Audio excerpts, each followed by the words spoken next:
आज मी मार्केटमधून आणले होते खूप सारे बिस्किट, कारण आज माझ्या खास मैत्रिणीचा वाढदिवस आहे आणि मी बनवणार होते केक. दरवर्षी आम्ही दोघी एकमेकींचा वाढदिवस सोबत साजरा करायचो, पण यावर्षी ती माझ्यापासून खूप दूर आहे. तिचं 2 महिन्याआधी लग्न झालं आणि त्याच्यामुळे ती तिच्या नवऱ्यासोबत शिफ्ट झाली पुणेला. त्यामुळे बर्थडेच्या दिवशी भेटणं आमच्यासाठी पॉसिबल नव्हतं.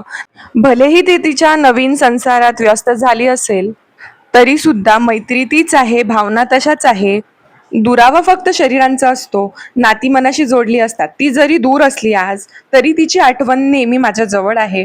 मी दरवर्षी तिच्या वाढदिवसाला काही ना काही म्हणजे वेगळं करायचा प्रयत्न करत असते आणि आज ती माझ्याजवळ नसली तरी मी विचार केला की तिच्यासाठी काहीतरी खास करायचं आहे मला. मी तिला सडनली जाऊनही भेटले असते, पण पॉसिबल नाही आहे. ती जवळ असती तर मी अर्ध्या तासाचा रन असता तर मी गेली असती, पण ती खूप जास्त दूर आहे, तर पॉसिबल नाही आहे एका दिवसात जाऊन रिटर्न येणं. त्यामुळे मी तिच्यासाठी केकच बनवला आणि मी तुम्हाला तिचे रिॲक्शन पण दाखवणार जेव्हा मी तिला व्हिडिओ कॉल केला आणि दाखवला की मी तिच्यासाठी केक तयार केला. ती केक बघून खूप जास्त खुश झाली. मी याच्या आधीचं थोडं रेकॉर्डिंग करायला विसरली होती, कारण ती रडायला लागली होती त्याच्यामुळे. आणि लहानपणात असं वाटायचं की आपण कधी मोठं होतो, आणि मोठं झाल्यावरती असं वाटतं की लहानपणच बरं होतं. का बरं असं मोठं झालं?